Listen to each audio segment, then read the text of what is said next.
of the major components ng ating uh, you're going to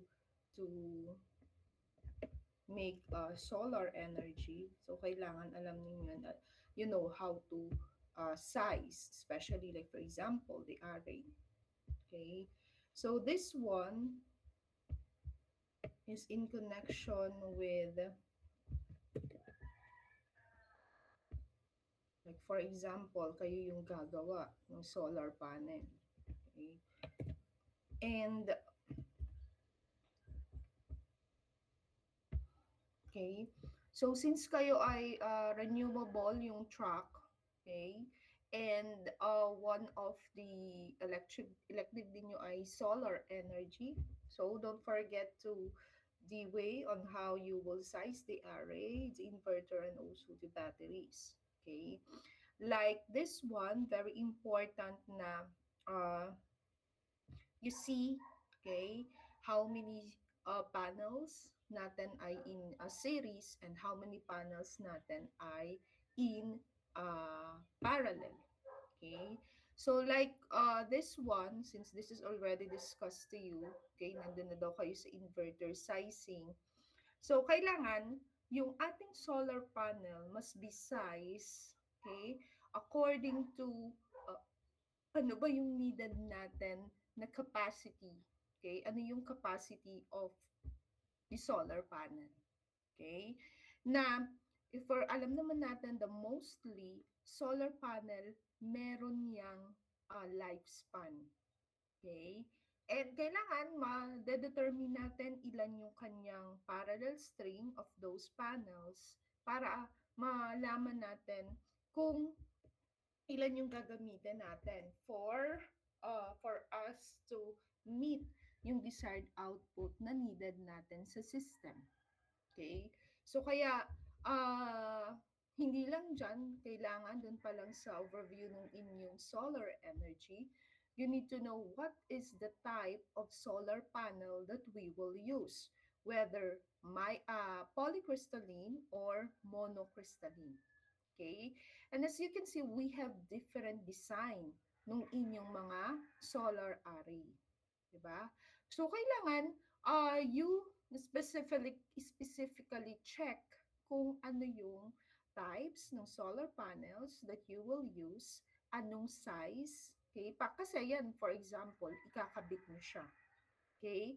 One important thing is, alam natin ano din yung area of the solar cells ninyo, nung inyong panels itself.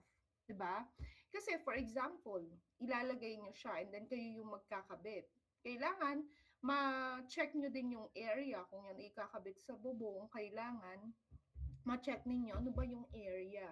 Is it enough for us to install this solar panel sa ganitong area? Okay, yun dapat i-check nyo din yun. Kasi very important din yung strength ng bubong. Okay? Kasi yun yung paglalagyan mo. Baka mamaya, okay, na-calculate ninyo ilan yung naka-series na panels, 20 for example, pero that is not enough for us to install on that location or on that area.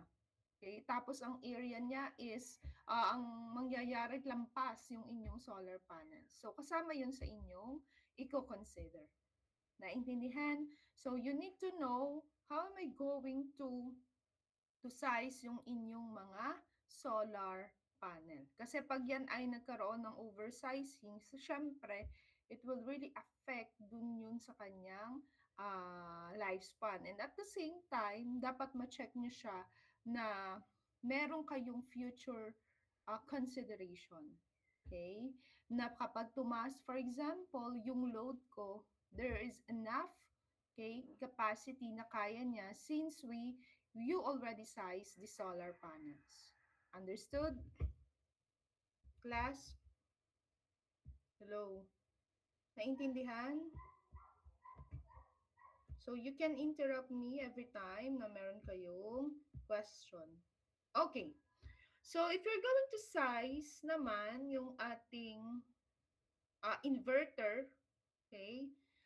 Inverter sizing niya, okay? Sizing and configuration. So yung inverter ninyo, so this is according to Ventre 2017. Okay, according to him, the inverter must be carefully matched to the array's electrical characteristic to ensure maximum energy yield, okay, economic efficiency, and safe operation across all environmental conditions. Okay? And syempre, ito yon. Kapag tayo ay nandun na sa paggamit ng software, very important then na maalam muna kayo on the calculation. Kasi yung inverter sizing natin is something na ano ba ang needed ko? Baka mamaya mapalaki yung size ng inyong inverter. So kaya kailangan malaman din natin anong brand ng inverter ang gagamitin natin, anong size ng inverter, okay? Kaya yan proper sizing ng ating components kailangan ma-assure natin na we already check as an electrical engineer. Especially kung gagamit kayo niyan, okay?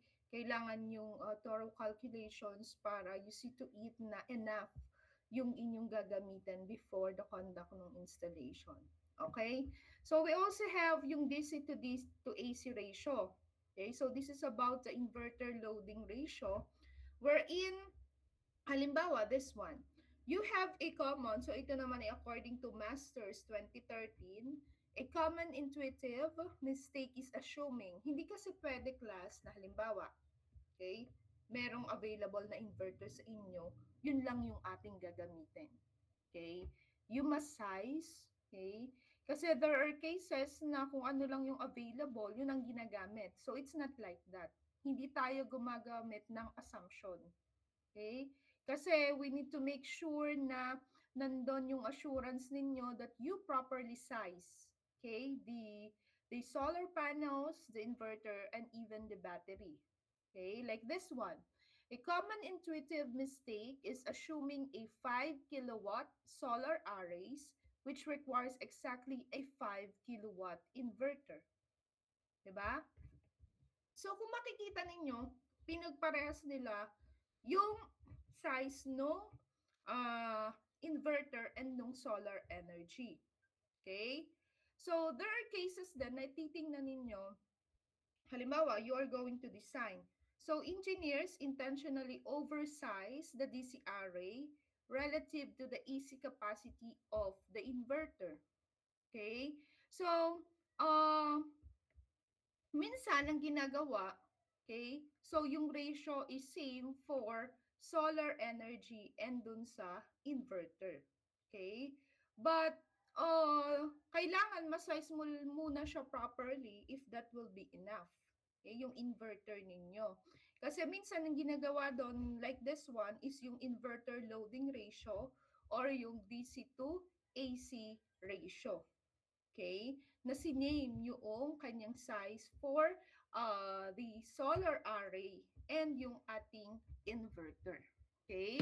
Pero yan, okay, that is based na kung ano yung required natin. Kasi baka mamaya wala namang available tayo na 5 kilowatts inverter.